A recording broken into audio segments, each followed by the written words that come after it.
So if you're at my age and you remember as a youngster, ever seeing like the CBS special presentation, um, whenever that came on, you knew that it was probably time for a Charlie Brown special.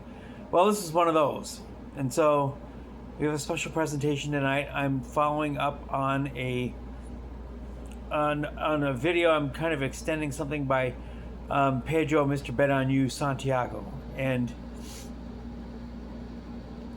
he did a video here earlier today about basically saying that we got people out there who are saying that the gig economy is dying, that the gig economy is going under, and it deserves to die. Things of that nature. Well, if you follow me here for the past couple of days as I've launched this thing, you know that I don't believe this is true. What this is, though, is people who didn't go about it the right way, being embittered by not getting the results that they didn't, then by not getting the results that they wanted. And I think was able to kind of narrow it down here a little bit. And a lot of people got into this delivering and driving bit because they believed it was easy money. Which in the boom days of when these companies began, it kind of was, particularly for food delivery during the pandemic. You know, you just jump in your car, you just go, and the money comes flowing in. It doesn't work that way, at least not anymore. And if you've seen the first few episodes, you know there's things that you have to do, you have to pay attention to. You have to monitor, you have to watch. There's decisions that you have to make while you're out there in order to, which will determine whether or not you're actually making any real money doing this or not. So I think these are people who are embittered, who got into this thinking that it's just going to be jump in the car and just start driving around and the money's just going to come cascading in. It's going to, it's just going to rain on you and you don't have to do anything to do it. Not true. And so these people think that, the gig economy is dying. It deserves to die. Crash and burn. But I would actually argue that the overall status of these companies is much better than it was several years ago. So Uber, for example, was initially founded by Travis Kalanick, and the company lost money hand over fist for the first few years with him in charge. Lyft, same thing under Logan Green and John Zimmer.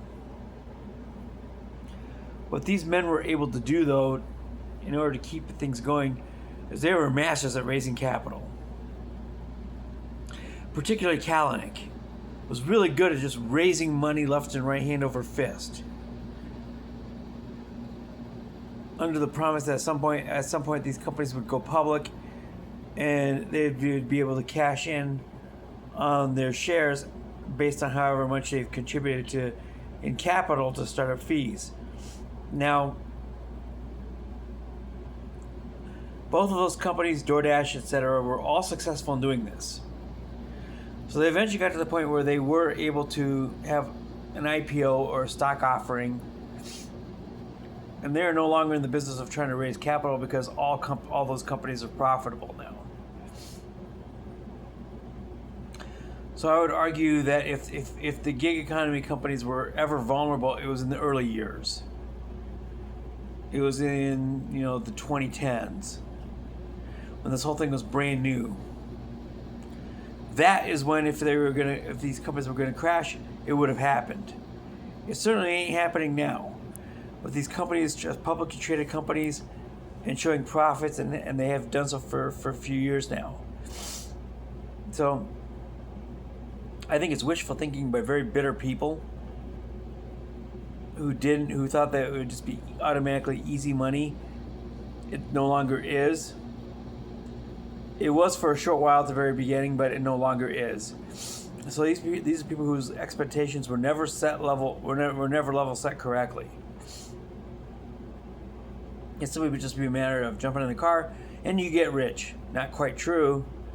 You got to pay, as I've said before, you got to pay attention to expenses. You got to pay attention to which orders you select.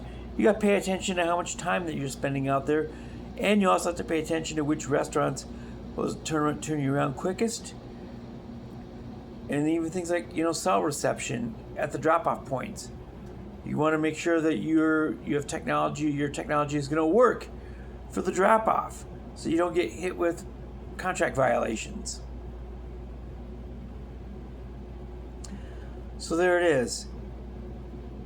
Basically, what if I told you that the gig companies are not dying? They're doing, well enough. And at the same time, these statements, as Pedro said in his video, are being told by very embittered people whose expectations were never set correctly, who never understood how this works and how you generate profits off of your activities. They're just embittered, they're sour, and they want to pitch a fit over it. Well, you get what you give in almost anything in life, and this is no different. So call it a night on this one for now. This is just your last minute special presentation. I just caught Pedro's video and I thought I would add on to it just a smidgen bit with a couple of my own thoughts. We're going to call it good for now, and I will see you all tomorrow. I do have some other episodes basically in the can right now, if you will, ready to go. So I will see you then. Peace out, homies.